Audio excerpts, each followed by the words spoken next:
Como alguns insiders vazaram que teremos a estreia da personagem Madeleine Pryor em animação em XMN 97, vou atualizar vocês sobre KOIM, a personagem estreando na animação. Madeleine Pryor, a clone da Jean Grey. A personagem é conhecida por seu envolvimento com os X-Men, surgindo pouco tempo depois da morte de Jean na saga da Fênix Negra. Para que você saiba tudo sobre essa mulher poderosa e muitas vezes psicótica, separamos aqui 10 fatos e curiosidades sobre Madeleine Pryor, a clone da Jean Grey. Primeira aparição. A primeira aparição de Madeleine Pryor foi em Fabulosos X-Men Vol. 1 N168, a famosa edição onde Kitty Pryde declara que o Professor Xavier é um babaca, publicada em abril de 1983, depois que ele manda Kitty para a equipe do Novos Mutantes comandada por Magneto. Mesmo que isso fosse contra a vontade dela, o quadrinho foi escrito por Chris Claremont e desenhado por Paul Smith. Nesta edição, Scott Summers encontra uma mulher em um voo do Alasca extremamente parecida com Jean Grey. Jean Grey 20 desde sua aparição, Madeleine foi confundida por diversas pessoas, devido à sua semelhança assustadora com Jean Grey, o que fez com que muitas pessoas acreditassem que ela, na verdade, era mutante renascida. Para deixar as coisas ainda mais suspeitas, ela possuía uma conexão mental com o Professor Xavier, além de ser a única sobrevivente de um misterioso acidente de avião que aconteceu no mesmo instante em que Jean se suicidava na Lua. A verdade é que tudo, desde sua aparência, habilidades e conexão com os X-Men, foi obra do Senhor Sinistro, que criou Madeleine como clone de Jean, buscando ter uma forma de criar um ser extremamente poderoso, o filho de Jean e Ciclope, que seria capaz de derrotar o Apocalipse. Scott Summers, desde o momento em que a viu, Scott Summers ficou imediatamente atraído por Madeleine, o que fazia parte do plano do Senhor Sinistro, já que além da aparência semelhante a Jean, ele também colocou uma personalidade parecida nela. Depois de um romance rápido, Scott pediu a mão de Madeleine em casamento, com a cerimônia acontecendo no terreno da Mansão X. Durante a lua de mel, o casal é atacado, o que faz com que Scott decida dar um tempo na carreira de herói, preferindo iniciar uma família com Madeleine, ao invés de lutar. Anodina. Depois de ser atingida por uma tempestade mágica causada por Loki, Madeleine Pryor adquiriu poderes mágicos, o que fez que ela adotasse o codinome Anodina, sendo capaz de curar doenças e ferimentos. Quando os planos do Deus da Trapaça foram descobertos, no entanto, Madeleine descobriu que cada vez que utilizava sua nova habilidade, ela perdia parte de sua individualidade e criatividade.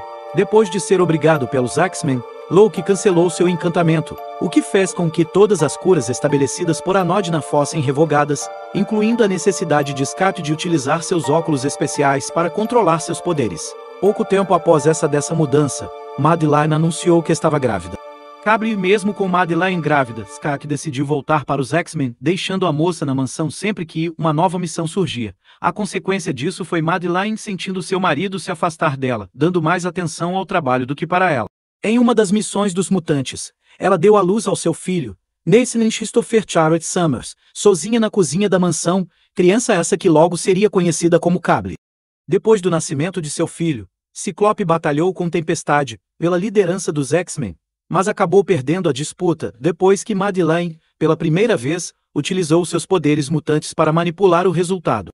Os dois decidiram se mudar para uma cabana no Alasca e viver por ali, uma sugestão implantada na moça por Sinistro, que queria ter fácil acesso a Nathan para estudá-lo.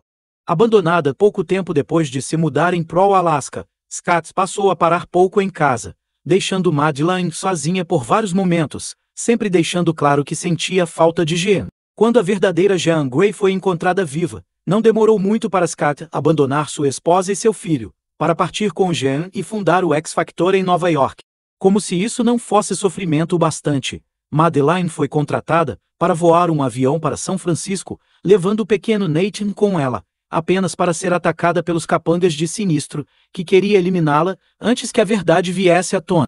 Usando seus poderes, ela conseguiu se defender, mas seu filho acabou sendo sequestrado. Como aí recuperação, como nada é tão ruim que não possa piorar, Madeleine recebeu diversos tiros dos capangas do Senhor Sinistro, que a deixaram para morrer.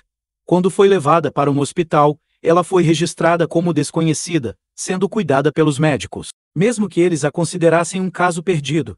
Depois de ficar meses em coma, Madeleine conseguiu se recuperar, mas não havia nenhum registro dela, ou de seu filho, em todo o mundo, já que o Senhor Sinistro havia apagado a existência dela no mundo.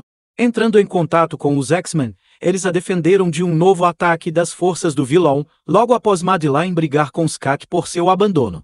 Morte e ressurreição. Voltando a interagir com os X-Men, Madeline se aproximou de Alex Summers, o irmão do Ciclope, mas uma conexão mais intensa foi impedida, depois do ataque do vilão demoníaco conhecido como Adversário. Para conseguir prendê-lo, era necessário a essência de 9 almas para selar um portal, mas apenas 8 X-Men estavam presentes no momento. Assim sendo, Madeline se sacrificou, garantindo que o inimigo fosse contido. Quando os heróis foram ressuscitados pela entidade Roma, Madeline ficou junto dos X-Men, que agora agiam em sigilo, até mesmo dos outros mutantes. Enquanto assistia à televisão, aguardando o retorno dos X-Men, Madeline viu Scott e Jean como um casal, finalmente entendendo por que foi abandonada. Em choque, ela acaba desmaiando, sendo contatada pelo demônio S.I., que ofereceu um grande poder a ela. Rainha dos Duendes. A pouco, Madeline vai perdendo sua essência, se tornando uma pessoa mais sombria. Depois de ser sequestrada em Genosha e praticamente torturada pelos magistrados do governo, os poderes dela se manifestaram, matando várias pessoas e destruindo o laboratório onde ela era estudada. Irritada e magoada por Ciclope, Madeline concordou em ajudar os demônios S.I., NAST e RH a criarem uma conexão entre a Terra e uma outra dimensão. Tudo isso em troca de punir aqueles que a machucaram, incluindo os X-Men. Com a ajuda dos demônios, ela descobriu os planos do Senhor Sinistro, conseguindo recuperar seu filho no processo. Inferno. Sendo chamada de Rainha dos Duendes, Madeline foi ficando cada vez mais louca, confrontando o X-Factor e culpando Jean e Scott por toda a desgraça que havia acontecido em sua vida, criando uma guerra entre X-Factor e os X-Men.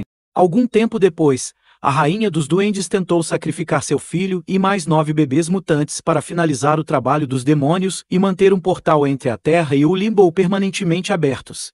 Sendo confrontada pelos X-Men e X-Factor, Madeline prendeu a si mesma e Jean dentro de uma bolha psíquica, usando poder suficiente para matar todos em seu alcance, com a intenção de cometer suicídio no processo.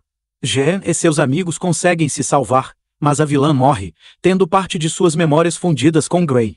Depois disso, ela retornou várias outras vezes, sendo ressuscitada e manipulada por vilões diferentes, e outras versões suas foram feitas pelo Senhor Sinistro, porém nenhuma com o grande impacto da primeira.